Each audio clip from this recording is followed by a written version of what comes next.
नमस्कार, न्यूज के इकलौते फैमिली शो न्यूज की पाठशाला में आप सभी का बहुत स्वागत। मैं हूं सुशांत सिन्हा। ये वो पाठशाला जहां सबकी क्लास लगती है। और सबसे पहले रोज की तरह आपको बता दूं कि आज पाठशाला में कौन कौन सा चैप्टर खोलने वाला हूं। कश्मीर में आज मोदी ने वो कर दिखाया है जो 70 साल में नहीं हुआ, और आप भी देखेंगे तो शॉक्ड रह जाएंगे। चुनावों के पहले वो तस्वीर आई है। मोदी को कमजोर बताने वाले राहुल खुद उमर, केजरीवाल और अखिलेश के कंधे पर क्यों चढ़े बैठे हैं, आज इसका चैप्टर भी खोलूंगा। राहुल गांधी साइलेंट मोड में। कश्मीर में कांग्रेस और नेशनल कॉन्फ्रेंस जीते तो 370 वापस लाएंगे क्या? हरियाणा चुनाव में बड़ी हलचल है। बीजेपी की जीत के डर से कांग्रेस ने फिर पैर पर कुल्हाड़ी मार ली है क्या? विनेश फोगाट, बजरंग पुनिया अब कांग्रेस के टिकट पर चुनावी दंगल लड़ेंगे क्या? आज सबसे पहले चुनावों की बात होगी और सियासत की बात होगी। इसके अलावा यूपी में बुलडोजर पर भयंकर बवाल मचा है। योगी अखिलेश के बीच गजब तनातनी हो गई है। गोरखपुर में बुलडोजर चलवाएंगे अखिलेश, लेकिन गोरखपुर की जनता ने ही जो तगड़ा जवाब दिया है, आज आपको वो भी दिखाऊंगा। अगली खबर भी यूपी से होगी। भेड़ियों के आतंक का योगी वाला इलाज। 9 शूटर उतार दिए हैं योगी ने, लेकिन इन शूटर्स ने कितने भेड़िए मारे अब तक? आदमखोर भेड़ियों से निपटने के लिए जब सेना उतारनी पड़ी थी, आज आपको उसके बारे में भी बताऊंगा। और बाढ़ का जिम्मेदार मानकर किसने 30 सरकारी कर्मचारियों को फांसी पर लटका दिया? सन की किम जोंग उन कौन सा म्यूजिक सुनते ही लोगों को फांसी देने लगता है? आज इसका चैप्टर भी होगा। लेकिन सबसे पहले दिन भर की बड़ी खबरों का रिवीजन, उसके बाद पहला चैप्टर खोलता हूं।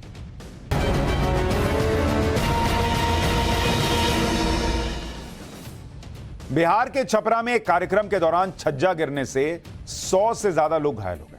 हादसा उस वक्त हुआ जब महावीरी जुलूस निकाला जा रहा था, जिसमें ऑर्केस्ट्रा भी बुलाया गया था। इसे देखने के लिए आसपास के मकानों पर भारी भीड़ जुट गई। उसी दौरान लोगों की भीड़ बढ़ने की वजह से एक मकान का छज्जा टूटकर नीचे गिर गया। इसके बाद वहां अफरा तफरी मच गई और हादसे में 100 से ज्यादा लोग घायल हुए। मध्य प्रदेश की राजधानी भोपाल के एक स्कूल में छात्राओं ने आज प्रदर्शन किया है। प्रदर्शन के दौरान छात्राओं ने जमकर तोड़फोड़ भी की। हंगामे की जानकारी मिलने पर पुलिस स्कूल में पहुंची। छात्राओं को समझाने की कोशिश की गई, लेकिन सारी कोशिश नाकाम साबित हुई। बताया जा रहा है कि एक टीचर की सख्ती की वजह से छात्राएं परेशान थी और उनका गुस्सा आज फूट पड़ा। तमिलनाडु के कोयंबटूर में कार के एक शोरूम में आग लगने से अफरा तफरी मची। देखते ही देखते शोरूम में आग की लपटें और धुएं का गुबार दिखने लगा। बताया जा रहा है कि कारों के ऑयल टैंक फटने की वजह से हो रहे धमाकों की आवाज बड़ी दूर तक सुनाई दे रही थी। आग की वजह से करोड़ों की नई गाड़ियां बर्बाद हो गई। राजस्थान के पाली में भारी बारिश की वजह से नदी उफान पर आ गई। नदी का पानी सड़क पर होकर बहने लगा। इस सड़क से गुजर रहे 2 बाइक सवार पानी के तेज बहाव में फंस गए, जिन्हें बहता देख रस्सियों की मदद से रेस्क्यू ऑपरेशन किया गया। काफी देर की मशक्कत के बाद दोनों बाइक सवारों को बचा लिया गया। तो ये हो गया दिन भर का रिवीजन। अब पाठशाला की पहली क्लास।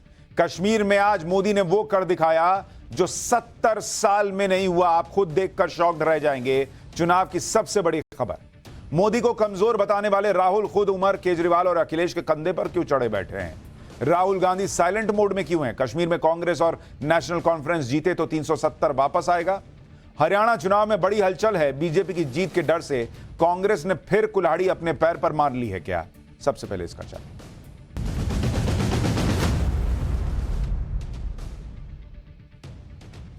जो लोग पूछते हैं कि नरेंद्र मोदी ने किया ही क्या है बॉस, बदला ही क्या है बॉस, उन्हें आज पाठशाला की यह पहली क्लास देखनी चाहिए।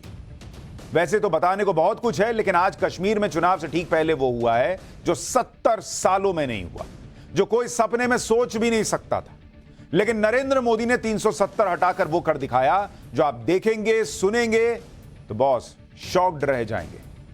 हालांकि मोदी ने क्या ही बदला है, ये पूछने वाले खुद मोदी काल में आए बदलाव के ढेरों फायदे उठा रहे हैं। भाई, जो लोग खटाखट फटाफट अकाउंट में आज पैसे डालने के हवाई ख्वाब दिखा रहे हैं, वो भी इसीलिए ना दिखा पा रहे हैं क्योंकि मोदी ने जनधन योजना लाकर बड़ा बदलाव ला दिया और बिचौलिए खत्म करके गरीब के अकाउंट में सीधा पैसा पहुंचने का रास्ता क्लियर किया।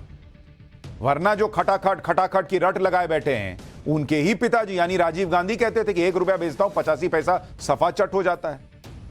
आज देश ऐसा बदला कि सफा चट की जगह खटाखट बोलने का मौका मिल रहा है। भ्रष्टाचार कम हुआ, इंफ्रास्ट्रक्चर तेजी से बढ़ा, देश के हर हिस्से में होने वाली आतंकी घटनाएं रुक गईं, जीएसटी से टैक्स कलेक्शन बढ़ा तो देश के विकास में लग रहा है। महंगाई से त्राहिमाम दुनिया के बीच अपने यहां महंगाई कंट्रोल में रही, विकास रॉकेट बना हुआ है। लेकिन इन सबके बावजूद तीसरी बार प्रधानमंत्री बनकर इतिहास लिखने वाले नरेंद्र मोदी के लिए राहुल गांधी कहते हैं कि मोदी का तो कॉन्फिडेंस तोड़ दिया है मैंने। यह सुनकर हंसी इसलिए आती है कि जो मोदी का कॉन्फिडेंस तोड़ दिया का गाना गा रहे हैं, उनमें खुद इतना कॉन्फिडेंस नहीं है कि किसी राज्य में अकेले चुनाव लड़ लें। जहां तक रही मोदी के कॉन्फिडेंस की बात, तो 370 हटाने को लेकर मोदी का विजन और कॉन्फिडेंस ही था कि आज कश्मीर से वो तस्वीर आ गई जो बॉस कोई सोच ही नहीं सकता था। आज वो पावरफुल तस्वीर आपको दिखाऊं, कश्मीर चुनाव की डिटेल बताऊं, क्या कांग्रेस 370 वापस लाने वाली है ये बताऊं, हरियाणा में क्या खेल चल रहा है ये सब कुछ बताऊं। उससे पहले एक बार कश्मीर में चुनावी रैली करने पहुंचे राहुल गांधी जी को सुन लीजिए।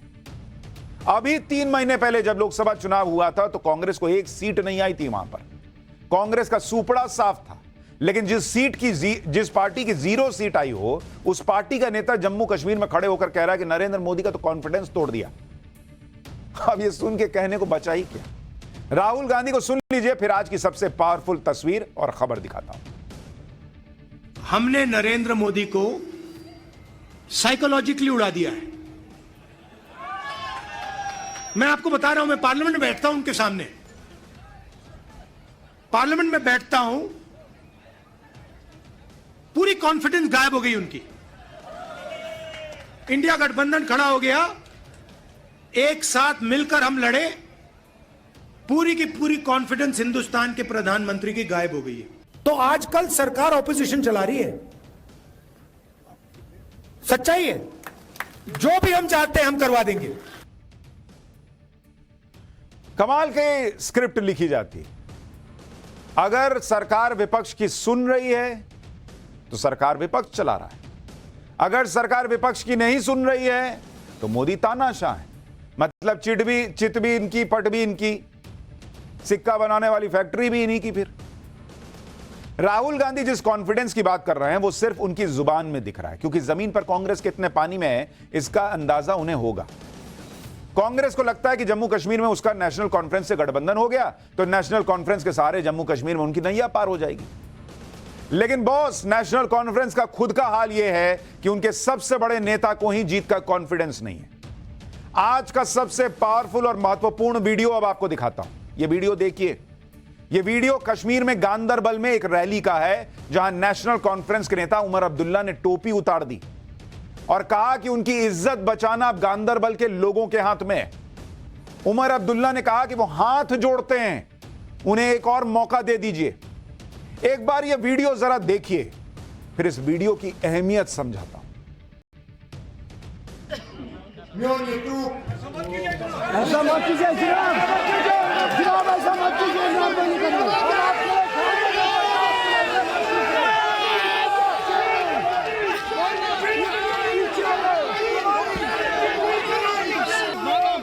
उमर साहब ऐसा मत कीजिए, उमर साहब ऐसा मत कीजिए।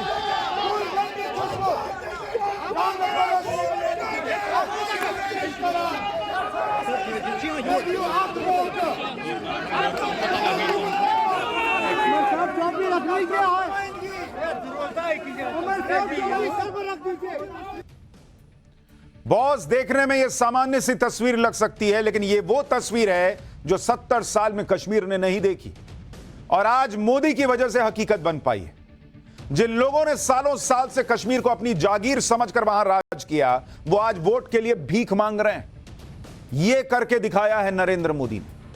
सोचिए, ये वो लोग हैं जो खुद को कश्मीर का राजा समझे बैठे थे, लेकिन आज इनकी हालत यह हो गई कि एक एक वोट के लिए हाथ जोड़ना पड़ रहा है इनको, टोपी उतारकर सामने रखनी पड़ रही है कि इज्जत बचा लो। ये लोग कश्मीर को अपनी बपौती समझे बैठे थे, लेकिन पीएम मोदी ने कश्मीर में ऐसा बदलाव कर दिया कि उमर अब्दुल्ला जैसे नेता अब वोट की भीख मांग रहे हैं। यह है कश्मीर में आया हुआ बदलाव। इनका कॉन्फिडेंस हिला हुआ है क्योंकि ये लोकसभा चुनाव में हार चुके हैं।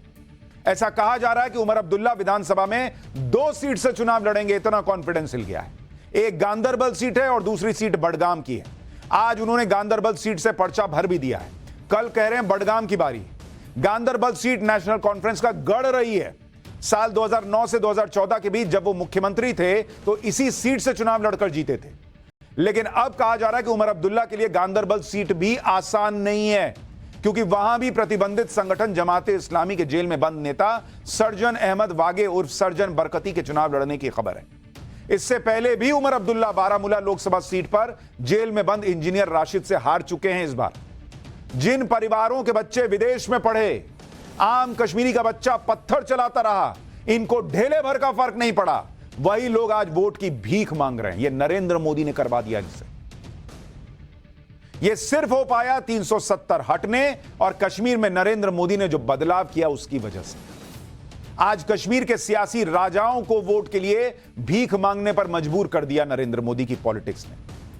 यह है कश्मीर में 370 हटने के बाद आया सबसे बड़ा बदलाव। यह है असली लोकतंत्र, जहां राजा बने बैठे नेता अब वोट की भीख मांग रहे हैं। चुनाव में बीजेपी जीते हारे, नेशनल कॉन्फ्रेंस जीते हारे, कांग्रेस जीते हारे, अब उससे फर्क नहीं पड़ता बॉस, पब्लिक जीत रही है। राजशाही गई, अब हाथ जोड़ो पब्लिक के सामने। यह नरेंद्र मोदी ने कश्मीर में ला दिया। उमर अब्दुल्ला घबराए हुए हैं कि गांदरबल में उनकी हार का रिपीट टेलीकास्ट ना हो जाए, और इसलिए वो अब चुनाव में टोपी उतारकर वोट मांगने पर आ गए। यह हाल हो रखा है उमर अब्दुल्ला के कॉन्फिडेंस का, और उनकी पार्टी नेशनल कॉन्फ्रेंस के कंधे पर सवार राहुल गांधी खुद तो अकेले चुनाव में उतरने का कॉन्फिडेंस दिखा नहीं पाए, और नरेंद्र मोदी का कॉन्फिडेंस तोड़ देने के डायलॉग हाँक रहे हैं।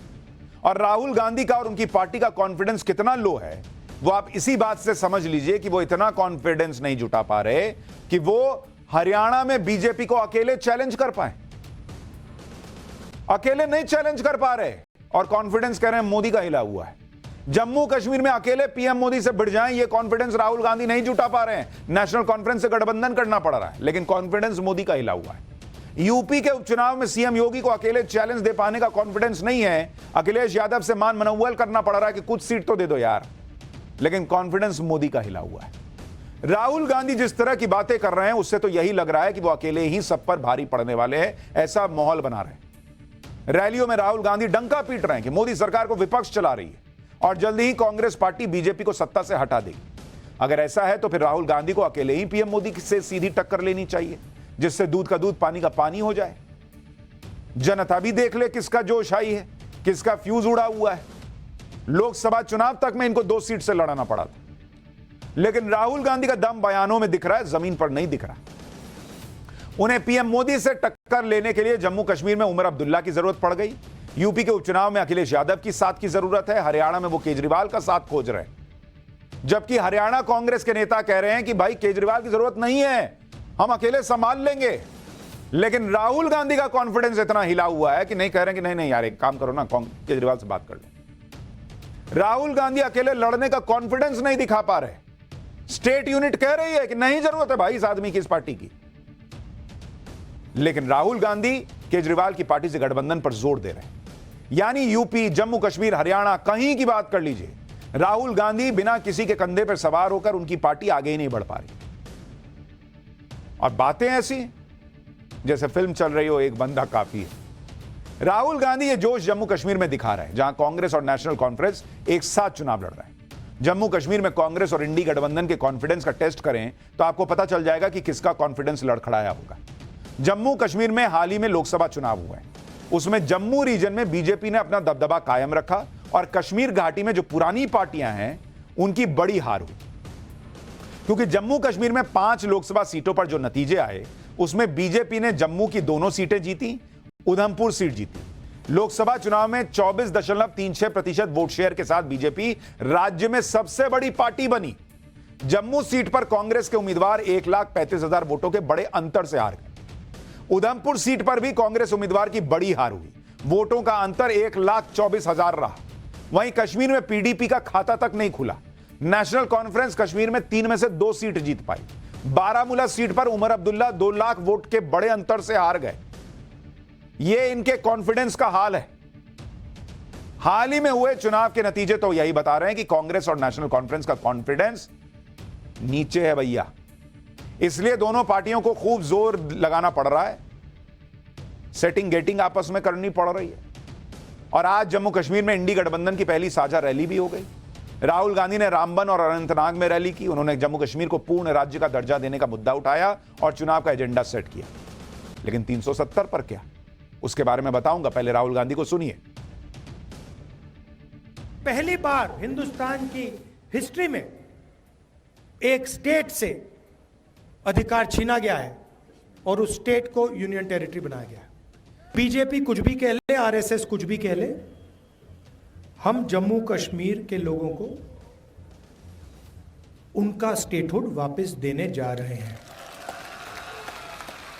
मैं आपको गारंटी करके कह रहा हूं, या ये स्टेटहुड देंगे, नहीं तो फिर अगली सरकार जो दिल्ली में आएगी, इंडिया गठबंधन की सरकार आएगी, उनका पहला काम होगा आपको स्टेटहुड देने का।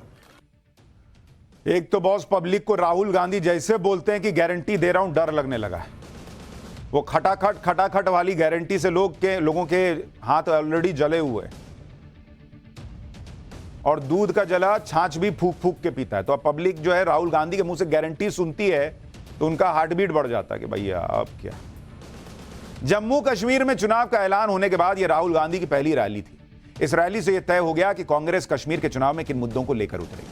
लेकिन राहुल गांधी ने कहीं भी अनुच्छेद 370 हटाने का मुद्दा नहीं उठाया। तो क्या यह मान लिया जाए कि कांग्रेस ने 370 के मुद्दे पर सरेंडर कर दिया है? वो इस मुद्दे को भाव नहीं देने वाली, वो इस मुद्दे को चुनावी मुद्दा नहीं बनाने वाली। अगर ऐसा है तो कांग्रेस को अपने गठबंधन के साथ ही नेशनल कॉन्फ्रेंस का भी स्टैंड क्लियर करना चाहिए, क्योंकि नेशनल कॉन्फ्रेंस ने अपने मैनिफेस्टो में दावा किया है कि वो अनुच्छेद 370 की बहाली करेंगे। इंडी गठबंधन की सबसे बड़ी दिक्कत ही यही है कि दोस्त हैं, मिलकर लड़ रहे हैं, लेकिन दो अलग अलग ध्रुव पे बैठे। नेशनल कॉन्फ्रेंस 370 वापस लाएगी, राहुल गांधी सरेंडर मोड में। राहुल गांधी तो अनुच्छेद 370 की बात करने से भी हिचक रहे हैं, लेकिन बीजेपी इसी मुद्दे पर चुनाव लड़ने वाली है। जम्मू कश्मीर के चुनाव में पीएम मोदी के मेगा प्रचार का प्लान तैयार हो चुका है। पीएम मोदी जम्मू कश्मीर में 3 रैलियां करेंगे, जम्मू क्षेत्र में 2 और कश्मीर घाटी में 1 रैली होगी। पीएम मोदी के अगले हफ्ते डोडा से प्रचार की शुरुआत होगी। डोडा वही जगह है जहां हाल ही में आतंकी घटनाएं हुई हैं। इसके अलावा 6 और 7 सितंबर को अमित शाह भी कश्मीर के दौरे पर जाने वाले हैं। 6 सितंबर को वो जम्मू कश्मीर का मैनिफेस्टो जारी करेंगे और 7 सितंबर को कार्यकर्ता सम्मेलन करेंगे। जम्मू कश्मीर के चुनाव में बीजेपी जिन मुद्दों पर फोकस करेगी उसमें अनुच्छेद 370 को हटाने का मुद्दा होगा। 370 हटने के बाद कश्मीर के विकास का मुद्दा होगा। राज्य में पहली बार SC/ST समुदाय के लिए सीटें आरक्षित की गई हैं, वो भी मुद्दा होगा। बीजेपी अपनी तैयारी कर रही है, इंडी गठबंधन अपना जोर दिखा रहा है, लेकिन आज इंडी गठबंधन के लिए एक अजीब सी स्थिति भी बन गई। दरअसल आज राहुल गांधी ने जिस बनिहाल विधानसभा सीट पर प्रचार किया, वहां कांग्रेस और नेशनल कॉन्फ्रेंस आमने सामने। यहां से कांग्रेस के पूर्व प्रदेश अध्यक्ष विकार रसूल वानी चुनाव लड़ रहे हैं। नेशनल कॉन्फ्रेंस की तरफ से सज्जाद शाहीन चुनाव लड़ रहे हैं। जम्मू कश्मीर में 5 ऐसी सीटें हैं जहां दोनों पार्टियों ने गठबंधन होने के बावजूद अपने अपने उम्मीदवार उतार दिए। दोनों पार्टियां इसे फ्रेंडली फाइट बता रही। राहुल गांधी ने भी आज प्रचार के लिए सबसे पहले उसी सीट को चुना जहां फ्रेंडली फाइट है, यानी कांग्रेस इस फाइट को उतना फ्रेंडली ले नहीं रही है जितना बता रही है। अच्छा, और क्या बोलेंगे? एक तरफ तो कह रहे हैं कि हम दोनों साथ हैं, दूसरी तरफ फाइट भी कर रहे हैं। भाई मैं बता रहा हूं ना, इंडी गठबंधन अलग लेवल पे है। वो जो करता है वो इस देश की पॉलिटिक्स में कभी ही नहीं हुआ। और राहुल गांधी की पहली रैली उसी सीट पर प्लान की गई जहां दोनों आपस में भिड़ रहे हैं। यानी राहुल गांधी ने आज एक सीट पर नेशनल कॉन्फ्रेंस पर के खिलाफ प्रचार किया और एक सीट पर उनके साथ प्रचार किया। पब्लिक अलग कंफ्यूज, उधर तो बोल के आए कि हमको जिता, इधर तो रहे इनको जिताओ। लेकिन कांग्रेस को नेशनल कॉन्फ्रेंस के साथ गठबंधन पर इसलिए भरोसा है क्योंकि उन्हें लग रहा है कि दोनों साथ मिलकर बीजेपी को हरा सकते हैं। अगर लोकसभा चुनाव में दोनों का वोट शेयर अगर आप देखेंगे तो वोट शेयर क्या कहता है, आपको उसकी तस्वीर भी दिखाता हूं ताकि आपको पता चल सके कि जम्मू कश्मीर में हालात क्या हैं। J&K, जम्मू एंड कश्मीर, इसमें अभी 2024 का लोकसभा इसका चुनाव जो हुआ उसमें अगर आप वोट शेयर देखेंगे, वोट प्रतिशत, ये अलग अलग पार्टियों का देखिए। बीजेपी नंबर 1 पर रही, बीजेपी को 24.36% वोट मिले। कांग्रेस पार्टी को कितना मिला भाई? कांग्रेस पार्टी को मिला 19.38%, बीजेपी से कम। और नेशनल कॉन्फ्रेंस को कितना मिला? 22.30%। अब इसी फैक्ट से कांग्रेस को लग रहा है कि भैया हमने इन दोनों ने हमने जोड़ लिया अपना, तो हमारा बीजेपी से ऊपर निकल जाएगा। लेकिन कांग्रेस का असली टेस्ट तो जम्मू में होगा ना बॉस, जहां उसे अकेले बीजेपी से लड़ना है, जहां बीजेपी और कांग्रेस की डायरेक्ट फाइट है। डायरेक्ट फाइट में कांग्रेस अपना बिस्तर समेटती है, पहले ही निकल लेती है। जम्मू में लोकसभा चुनाव के नतीजों के हिसाब से देखें तो जम्मू में लोकसभा की 2 सीटों में कांग्रेस बीजेपी से बहुत पीछे है। अगर आप देखिएगा, सिर्फ जम्मू का आपको बताऊं कि जम्मू में क्या स्थिति थी, जम्मू रीजन में वहां वोट प्रतिशत, तो बीजेपी का वोट प्रतिशत जो है वो 52.8% था जम्मू रीजन में, और कांग्रेस अकेले लड़ रही थी, वहां कोई था नहीं, तो 42.4 पे थे, यानी 10% नीचे थे। उधमपुर लोकसभा सीट का ये अभी आपको जो बताया, ये जम्मू का बताया। अब अगर आप उधमपुर का देखिए, उधमपुर में क्या हुआ जम्मू रीजन के बाद, बीजेपी जो है वो रही उधमपुर में 51.2% और कांग्रेस रही 40.1%, यानी यहां भी ऑलमोस्ट 11% का फर्क है। जम्मू के इलाके में बीजेपी बहुत मजबूत है और बीजेपी को उम्मीद है कि वो जम्मू में ज्यादा से ज्यादा सीटें जीतेगी, क्योंकि अगर जम्मू कश्मीर में पिछला विधानसभा चुनाव देखें तो 2014 विधानसभा चुनाव में जम्मू में कुल सीटें 37 थीं, जिसमें बीजेपी 25, कांग्रेस 5 और नेशनल कॉन्फ्रेंस 3 के अलावा पीडीपी 3 और अन्य के खाते में 1 गई। इस बार जम्मू कश्मीर में परिसीमन हो चुका है और जम्मू की सीटें बढ़कर 43 हो गई हैं। बीजेपी को उम्मीद है कि कम से कम जम्मू में उसे 35 सीटें तो आ ही जाएंगी। एक तरफ बीजेपी जमीन पर मजबूत है, दूसरी तरफ इंडी गठबंधन सिर्फ हवाई किले बना रही, उसे जमीनी हकीकत दिख नहीं रही है, वो दिखाना चाहती नहीं। इंडी गठबंधन का बीपी तो खुद उनके साथी बढ़ा रहे हैं, क्योंकि समाजवादी पार्टी भी जम्मू कश्मीर में चुनाव लड़ने की बात कह चुकी है। आम आदमी पार्टी कूद गई है। इसके अलावा बीएसपी और गुलाम नबी आजाद की पार्टी जैसे दूसरे दल भी चुनावी मैदान में हैं, जो एक तरह से इंडी गठबंधन के ही वोट काटेंगे, जिससे बीजेपी को फायदा होगा। यह तो जम्मू कश्मीर की बात हुई। हरियाणा में भी कांग्रेस का हाल यही है। यहां भी कांग्रेस को लग रहा है कि बिना गठबंधन के काम नहीं चलेगा बॉस, जबकि हरियाणा को लेकर कितना माहौल बनाया जा रहा था कि यहां तो कांग्रेस बहुत मजबूत हो गई है, यहां तो कांग्रेस अकेले बीजेपी को खत्म कर देगी, बीजेपी ने इतने सालों में कुछ किया नहीं, वगैरह वगैरह वगैरह। लेकिन अब जब चुनाव आ गया तो कांग्रेस पहले ही दम फूल रहा है।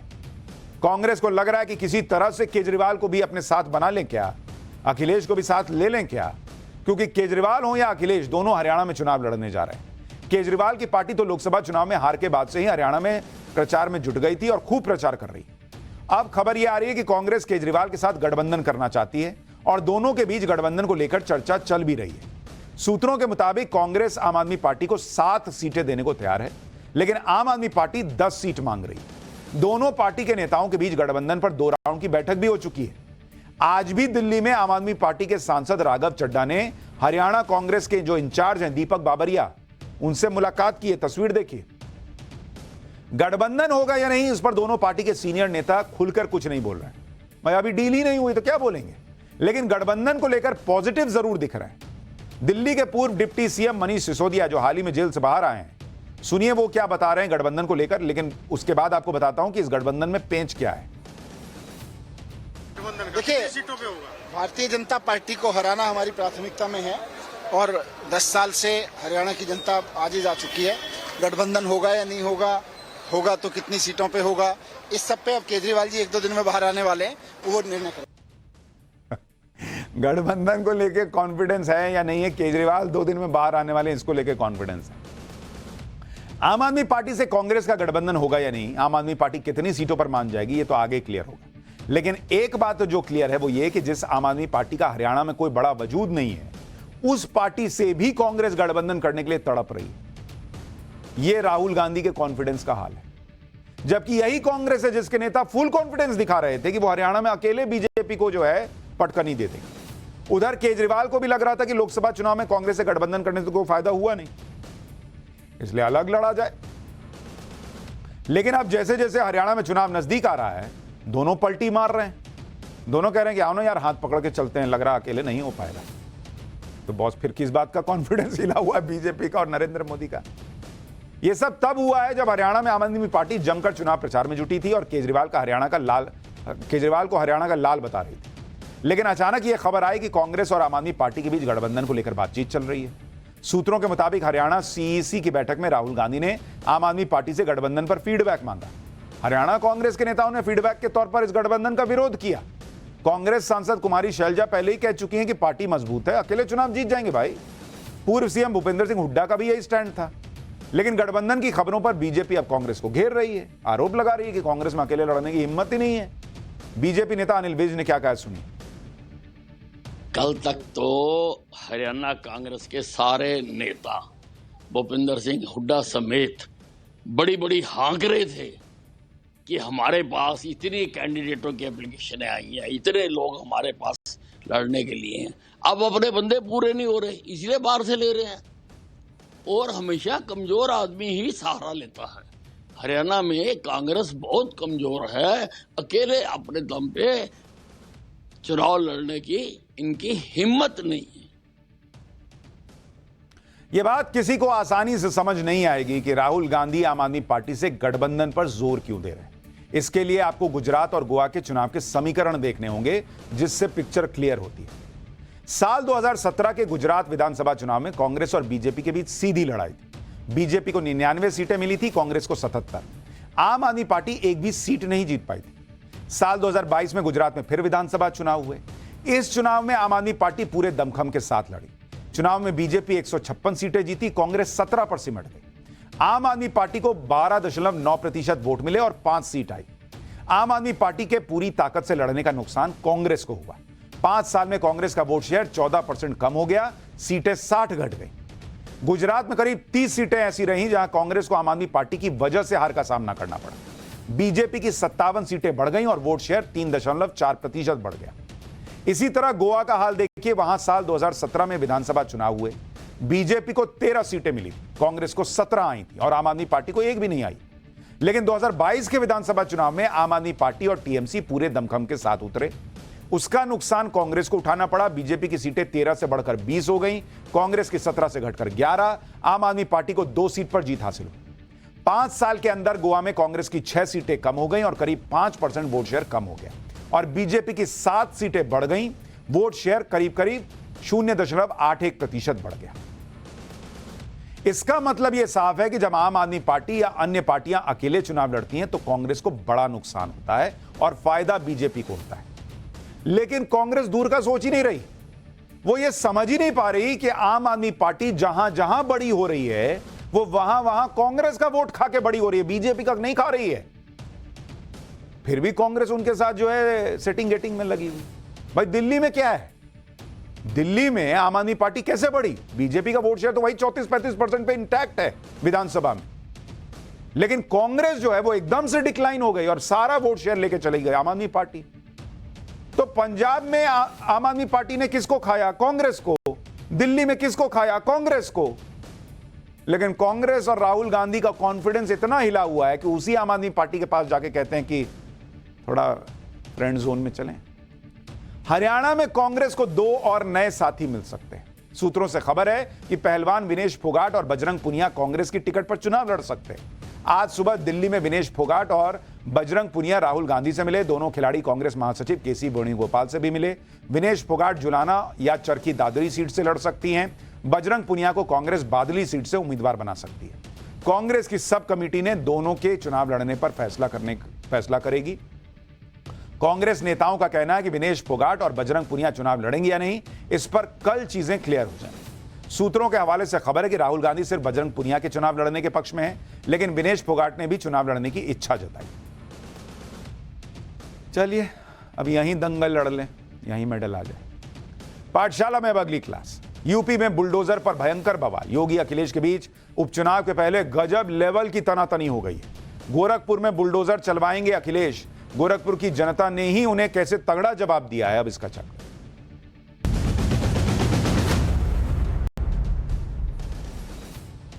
यूपी में तो इस वक्त गजब ही हो रहा है।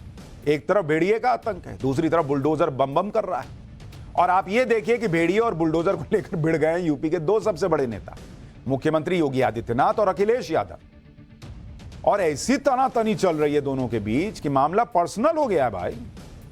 बहुत दिनों बाद इस तरह गजब की जुबानी जंग हो रही है सीएम योगी और अखिलेश यादव के बीच। और यह सब हो रहा है ठीक यूपी में उपचुनाव के पहले। क्योंकि उपचुनाव में दोनों नेताओं का टेस्ट होना है। योगी को बदला लेना है, अखिलेश को दिखाना है कि 2024 में यूपी की चुनावी जीत कोई तुक्का नहीं थी। इसलिए उपचुनाव से ठीक पहले दोनों के बीच एक तरह से सियासी गोले और शोले बरसने लगे। कैसे, आप खुद सुनिए। अखिलेश यादव कह रहे हैं कि 2027 में बुलडोजर का रुख गोरखपुर की तरफ होगा। सीएम योगी ने कहा कि बुलडोजर चलाने के दिल और दिमाग दोनों चाहिए होता है, पता है तुमको। अखिलेश यादव ने कहा कि बुलडोजर का दिमाग नहीं होता, स्टीयरिंग होता है। सीएम योगी ने जवाब दिया कि दंगाइयों के सामने नाक रगड़ने वाले बुलडोजर के सामने पस्त हो जाएंगे।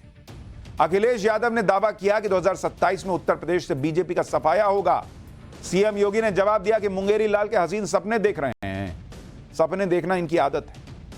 यानी अखिलेश यादव कह रहे हैं कि बीजेपी सरकार में समाज का हर तबका परेशान है। सीएम योगी ने हमला किया कि जैसे भेड़िए उत्पात मचा रहे हैं 2017 से पहले ऐसा ही हाल था। यानी उत्तर प्रदेश में भयंकर घमासान मचा हुआ है। बुलडोजर को राजनीतिक हथियार बना के अखिलेश यादव हमले कर रहे हैं, तो सीएम योगी हर हमले का जवाब नए हमले से दे रहे हैं। इस राजनीतिक लड़ाई का एक ट्रेलर देखिए, फिर आपको पूरी कहानी बताऊंगा। तो इसमें क्या गलत कहा? बुलडोजर चलाने के लिए हिम्मत चाहिए। बुलडोजर में दिमाग नहीं होता है, स्टीयरिंग होता है उसमें। बुलडोजर पे हर एक व्यक्ति के हाथ नहीं फिट हो सकते, इसके लिए दिल और दिमाग दोनों चाहिए। उसका परिणाम है कि ब्लड प्रेशर बढ़ा हुआ है। दंगाइयों के सामने नाक रगड़ने वाले लोग बुलडोजर के सामने वैसे पस्त हो जाएंगे। सीएम योगी की कानून व्यवस्था में बुलडोजर का बड़ा रोल है। आज माफिया और दंगाई बुलडोजर के नाम से कांपते हैं। ऐसे में अखिलेश यादव ने बुलडोजर का जिक्र करके यह मैसेज देने की कोशिश की कि वो भी बुलडोजर एक्शन ले सकते हैं। दरअसल गोरखपुर में समाजवादी पार्टी संगठन की समीक्षा बैठक के दौरान अखिलेश यादव ने कहा कि 2027 में समाजवादी पार्टी की सरकार बनने पर प्रदेश के सभी बुलडोजर्स को गोरखपुर की तरफ मोड़ा जाएगा, उस तरफ रुख होगा। अखिलेश यादव को लगा होगा कि इस बयान से पार्टी कार्यकर्ताओं और समर्थकों का जोश बढ़ेगा, लेकिन सीएम योगी ने अखिलेश की इस प्लानिंग पर पानी फेर दिया। अखिलेश यादव के गोरखपुर में बुलडोजर चलाने वाले बयान के अलग अलग मतलब भी निकाले जा रहे हैं, क्योंकि सीएम योगी का बुलडोजर हाल फिलहाल में अखिलेश यादव के करीबियों पर चला, जिसका समाजवादी पार्टी ने विरोध भी किया था। हाल ही में लिए गए बुलडोजर एक्शन के बारे में भी आपको याद दिलाता हूं। 10 से 19 जून 2024 तक लखनऊ के अकबरनगर में अवैध निर्माण पर बुलडोजर चला। 24.5 एकड़ में 1200 से अधिक अवैध निर्माण तोड़े गए। 22 अगस्त 2024 को अयोध्या गैंगरेप के आरोपी मोहित खान के शॉपिंग कॉम्प्लेक्स पर बुलडोजर चला। आरोपी मोहित खान की बेकरी को तोड़ा गया। 23 अगस्त 2024 को कन्नौज रेप कांड में आरोपी नवाब सिंह यादव के करीबी के कोल्ड स्टोरेज पर कार्रवाई हुई। तो क्या अखिलेश यादव ने इसी का बदला लेने के लिए गोरखपुर पर बुलडोजर चलाने वाला बयान दिया? क्योंकि अखिलेश ने यह भी कहा कि बुलडोजर दिमाग से नहीं, स्टीयरिंग से चलता है, और यूपी की जनता कब स्टीयरिंग बदल दे इसका पता नहीं। बुलडोजर में दिमाग नहीं होता है, स्टीयरिंग होता है उसमें। स्टीयरिंग से चलता है बुलडोजर। उत्तर प्रदेश की जनता कब किसका स्टीयरिंग बदल दे, या दिल्ली वाले कब किसका स्टीयरिंग बदल दें। और बुलडोजर जो है, जिनके लिए बुलडोजर बल व नाइंसाफी का प्रतीक है, मैं उन्हीं को बुलडोजर की मुबारकबाद देना चाहता हूं। अखिलेश यादव के इस बयान का जवाब सीएम योगी ने दिया। सीएम योगी ने कहा कि बुलडोजर हर किसी के हाथ में फिट नहीं होता। दंगाइयों के सामने नाक रगड़ने वाले बुलडोजर के सामने पस्त हो जाएंगे। भाई सुनिए सीएम योगी को। बुलडोजर पे हर एक व्यक्ति के हाथ नहीं फिट हो सकते,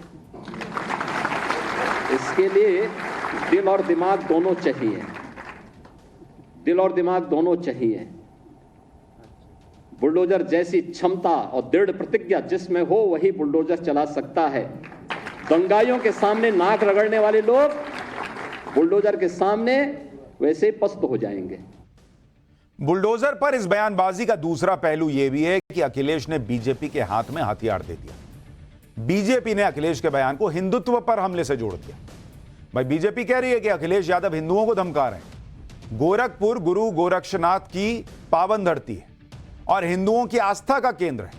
अखिलेश यादव हिंदुओं की आस्था पर बुलडोजर चलाना चाहते हैं। बीजेपी ने यह नैरेटिव सेट कर दिया। सुनिए गोरखपुर से बीजेपी सांसद रवि किशन को, फिर आपको बताऊंगा कि गोरखपुर की जनता ने अखिलेश यादव को क्या जवाब दिया, पब्लिक क्या बोल रही है। कि क्या ये तुष्टीकरण की राजनीति नहीं है?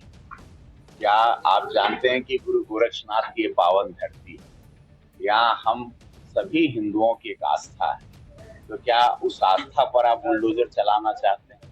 क्या आप वो हिंदुओं पर बुलडोजर चलाना चाहते हैं? क्यों आपने सिर्फ पूरे 25 करोड़ में इतने अनगिनत जिले उत्तर प्रदेश में क्यों आपने गोरखपुर का नाम लिया? तो क्या आप गुरु गोरक्षनाथ की पावन धरती पर बुलडोजर चला के हम हिंदुओं को या यहाँ के रहने वाले हिंदुओं को डराना चाहते हैं? अखिलेश यादव के बयान से गोरखपुर में बड़ी हलचल है। गोरखपुर में लोग इस पर चर्चा कर रहे हैं, अखिलेश यादव के बयान को गलत बता रहे हैं। कुछ लोग तो यह भी कह रहे हैं कि अखिलेश यादव गोरखपुर को धमकी दे रहे हैं। सुनिए गोरखपुर की पब्लिक क्या जवाब दे रही है अखिलेश यादव के बयान का।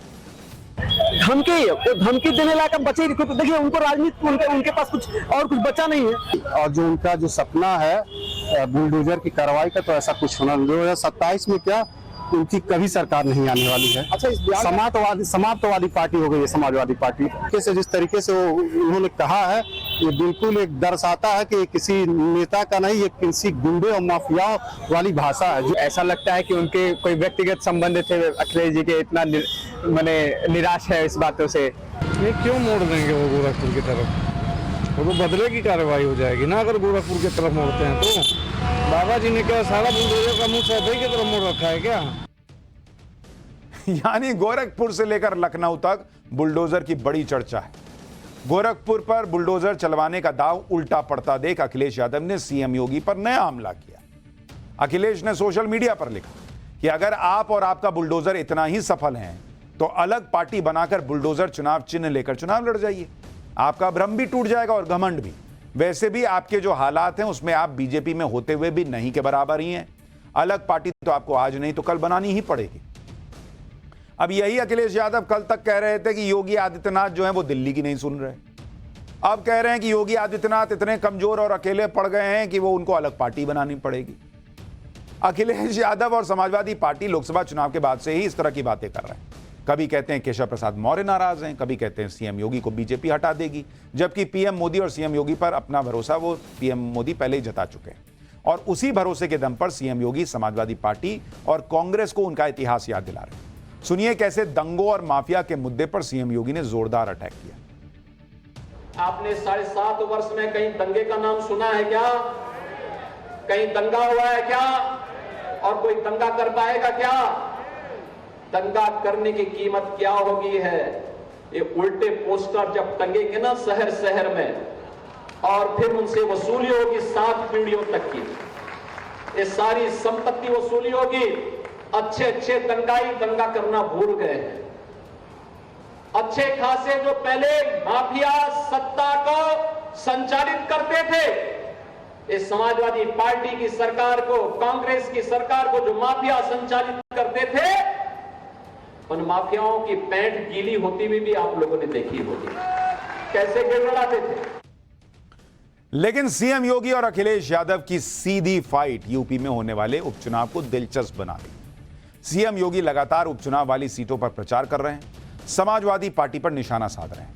अखिलेश यादव भी अपने कार्यकर्ताओं से मिल रहे हैं, समीक्षा कर रहे हैं। अखिलेश यादव कह रहे हैं कि सीएम योगी का ब्लड प्रेशर बढ़ा हुआ है।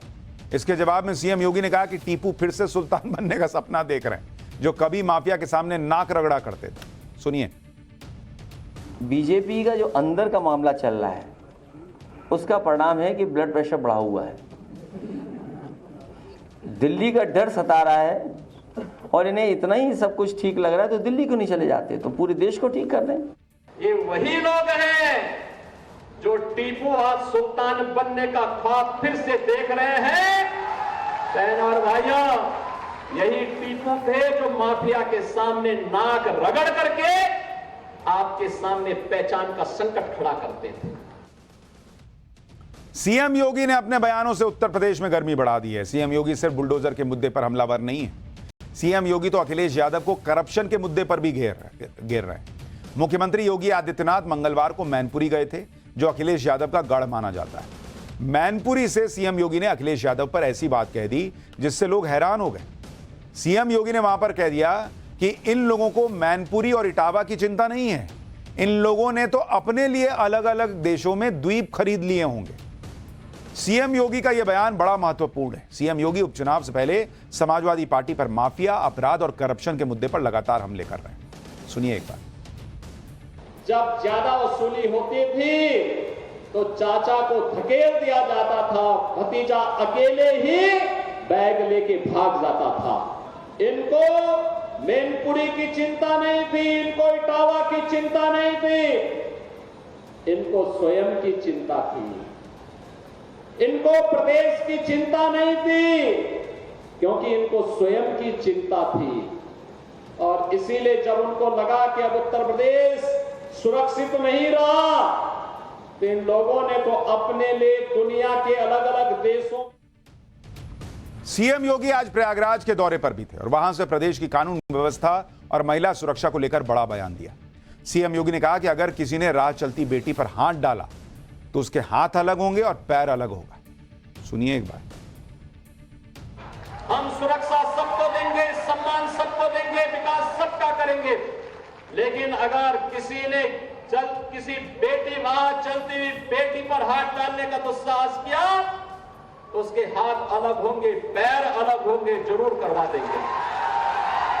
हर बेटी को सुरक्षा प्रदान करना ये सरकार का दायित्व है और सरकार अपने इस दायित्व का निर्वहन करेगी, किसी भी हद तक जाकर के करेगी। और तब भी मैंने कहा था, माफिया अगर सिर उठाने का दुस्साहस करेगा तो उसको मिट्टी में मिलाने का काम भी सरकार करेगी। यानी कुल मिलाकर उत्तर प्रदेश में 10 सीटों के उपचुनाव से पहले सीएम योगी ने पूरा माहौल बनाया हुआ है।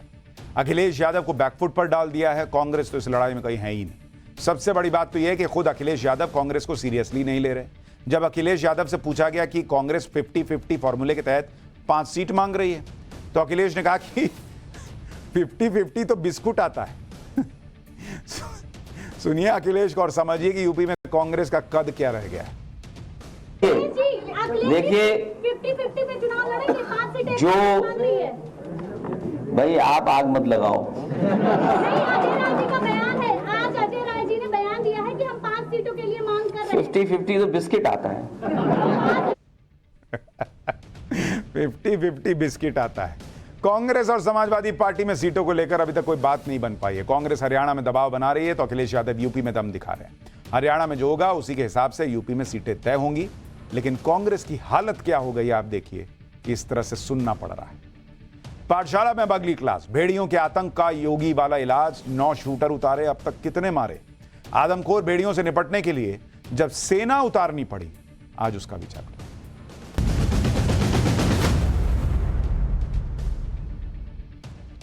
यूपी में आदमखोर भेड़ियों ने करीब 1.5 महीने से आतंक मचाया हुआ है, लेकिन अब जल्दी ही आदमखोर भेड़ियों के आतंक के खत्म होने की उम्मीद जगी, क्योंकि मुख्यमंत्री योगी आदित्यनाथ के शूट एट साइट ऑर्डर के बाद शार्प शूटर्स की टीम ने मोर्चा संभाल लिया है। ब्लूप्रिंट रेडी है, टारगेट लॉक किए जा चुके हैं और आदमखोर भेड़ियों के आतंक को खत्म करने का पूरा प्लान तैयार किया गया है। भेड़ियों को पकड़ने का लिखित आदेश भी बहराइच पहुंच चुका है, जिसमें साफ लिखा है कि हर हाल में आदमखोर को पकड़ना है, जिंदा या मुर्दा। जिसके बाद शार्प शूटर्स की टीम बहराइच में आदमखोर भेड़ियों के खिलाफ मोर्चा संभालने के लिए रेडी है। बताया जा रहा है कि आज रात आदमखोर भेड़ियों को पकड़ने की आखिरी कोशिश होगी, जिसके लिए जगह जगह पिंजड़े और जाल लगाए जा चुके हैं। आज पाठशाला में ऑपरेशन भेड़िया की एक एक डिटेल आपको बताता हूं। साथ ही यह भी बताऊंगा कि कहां आदमखोर भेड़ियों से निपटने के लिए सेना बुलानी पड़ गई थी। लेकिन पहले यह देखिए कि अगर इस बार आदमखोर भेड़िए पिंजड़े में नहीं फंसे तो कैसे उनका बैड लक शुरू हो जाएगा। क्योंकि बहराइच में घूम रहे इन आदमखोर भेड़ियों का आतंक खत्म करने के लिए 9 शार्प शूटर्स की टीम बनाई गई है। इस टीम में 6 शार्प शूटर वन विभाग के हैं, जबकि फायरिंग का अच्छा अनुभव रखने वाले यूपी पुलिस के 3 शूटर्स को भी टीम में जगह दी गई। आदमखोर भेड़ियों की घेराबंदी के लिए इनके आतंक वाले पूरे इलाके को 3 जोन में बांट दिया गया है। वन विभाग के अधिकारियों ने बताया कि अलग अलग जोन के लिए 3-3 शार्प शूटर्स की स्पेशल टीम बनाई गई है। इसके अलावा आदमखोर भेड़ियों की सटीक लोकेशन का पता चलने पर एक्शन टीम के लिए एक रिजर्व के तौर पर भी टीम रखी गई है। वन विभाग के अधिकारियों ने बताया है कि आदमखोर भेड़ियों को पकड़ना है या गोली मारनी है, ये क्लियर है। इसका फैसला सिचुएशन के मुताबिक उसी वक्त लिया जाएगा जब भेड़िए की घेराबंदी हो जाएगी। और यह कहावत आपने जरूर सुनी होगी कि जब गीदड़ की मौत आती है तो वो शहर की तरफ भागता है। वैसे अब बहराइच को लेकर लोग कहने लगे हैं कि आदमखोर भेड़िए की मौत आएगी तो वो गांव की तरफ भागेगा। यानी जो आदमखोर भेड़िए अब तक शिकार बनाकर लोगों को टारगेट कर रहे थे, अब वो खुद टारगेट बनने जा रहे हैं। इसके लिए शार्प शूटर्स घातक हथियारों से लैस होकर मोर्चा संभाल चुके हैं। आदमखोर भेड़ियों के आतंक को खत्म करने के लिए शूटर्स की टीम के पास कौन कौन से हथियार हैं वो भी सुनिए। पहला हथियार तो ट्रैंकुलाइजर गन है कि भैया बेहोश करो, अगर पकड़ में आ गया तो ठीक है, नहीं आया भागने लगा तो दूसरा हथियार है 312 बोर की डबल बैरल गन। तीसरा हथियार है 12 बोर की पंप एक्शन गन। चौथा हथियार है 5.56 mm की एक्स कैलिबर राइफल। पांचवा हथियार है सिंगल बैरल गन। छठा हथियार SLR यानी सेल्फ लोडिंग राइफल। इन हथियारों की मदद से बहराइच में घूम रहे आदमखोरों को कैसे निशाना बनाया जाएगा, यह जानने के लिए ग्राउंड जीरो पर मौजूद हमारे सहयोगी की एक एक्सपर्ट शिकारी से बात आप सुनिए। आपको समझ में आएगा कि कैसे इनको शूट किया जाएगा, कैसे इनको मारा जाएगा, पकड़ा जाएगा। कि भेड़िया कोई इतना बहुत हैवी शेर जैसा जानवर नहीं है कि उसको बहुत बड़े बोर की जरूरत है। कुछ टेक्निकलिटी की जरूरत है इसको, कुछ टेक्निकलिटी होनी चाहिए। कहाँ आप मार रहे हैं, ठीक है, आपका बंद हो गया, बंद जिसको ये कहते हैं, जैसे ये ऐसे चार पैर पे खड़े होते हैं, आप यहाँ मार सकते हैं जी। आप हेड शॉट ले सकते हैं। अवॉइड करें बैक शॉट, क्योंकि बैक शॉट में वो घायल हो सकता है, चोटिल हो सकता है, लेकिन मरेगा नहीं। थोड़ा समय लग सकता है। जैसे बैक शॉट भी अच्छा लगा तो 2-4 दिन बाद मरेगा, तुरंत नहीं मरेगा। और ये सारे शिकारी जानते हैं, इसमें कोई बहुत बड़ा बहुत साइंस नहीं है, बात बिल्कुल नहीं है। एक तरफ योगी के शार्प शूटर बहराइच में आदमखोरों के खिलाफ मोर्चा संभालने को तैयार है, दूसरी तरफ आज सीएम योगी के निर्देश पर वन मंत्री खुद बहराइच पहुंचे। उन्होंने वन विभाग, प्रशासन और पुलिस के अधिकारियों के साथ बैठक की। वन मंत्री ने अफसरों से 2 टूक कह दिया कि भेड़िया चाहिए जिंदा या मुर्दा।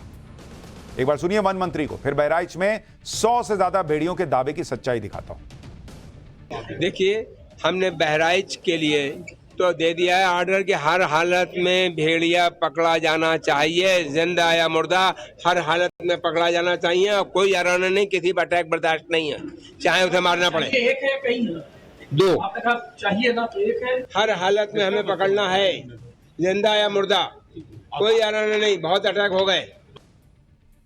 अब यह समझना भी जरूरी है कि आखिर बहराइच में आदमखोर भेड़ियों के खात्मा जो है वो क्यों बहुत जरूरी है।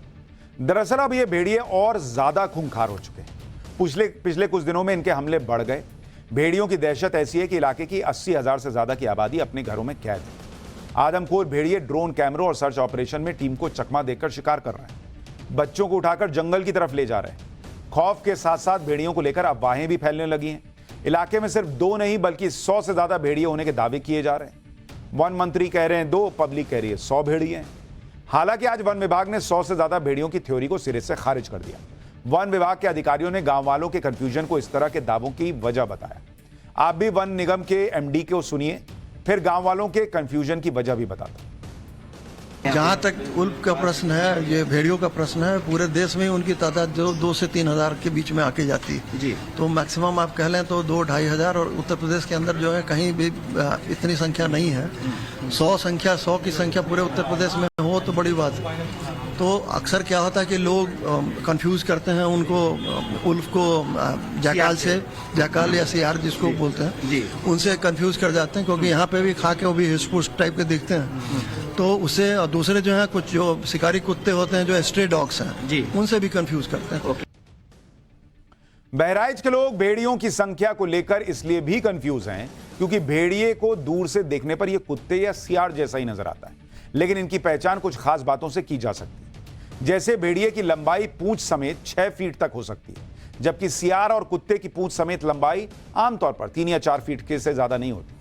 भेड़ियों के जबड़े यानी मुंह के आगे निकला हुआ हिस्सा सियार और कुत्तों से ज्यादा बड़ा होता है। सियार और कुत्तों की तुलना में भेड़िए के कान छोटे और अधिक गोल होते हैं। इन दिनों आदमखोर भेड़ियों ने जिस तरह बहराइच में आतंक मचाया हुआ है, उसने 74 साल पुरानी उस दहशत की यादें भी ताजा कर दी हैं जब लखनऊ में आदमखोर भेड़ियों ने आतंक मचाया था। दहशत ऐसी थी कि उस वक्त भेड़ियों के आतंक को खत्म करने के लिए सेना की मदद लेनी पड़ गई। अलग अलग रिपोर्ट्स के मुताबिक बात सितंबर 1950 की है, जब लखनऊ में भेड़ियों ने एक ही रात में अलग अलग हमलों में 3 लोगों को मार दिया था। जिसके बाद उस वक्त की यूपी सरकार ने पीएसी की पूरी बटालियन के साथ बड़ी संख्या में पुलिस के जवानों को भेड़ियों से निपटने के लिए उतारा। आदमखोर भेड़ियों का खौफ इतना बढ़ चुका था कि उन्हें मारने के लिए 400 शिकारी लगाने पड़े थे। उस पर भी जब भेड़ियों के हमले नहीं रुके तो सेना की मदद ली गई। 25 दिन तक चले ऑपरेशन के बाद 4 आदमखोर भेड़ियों को मार गिराया गया था।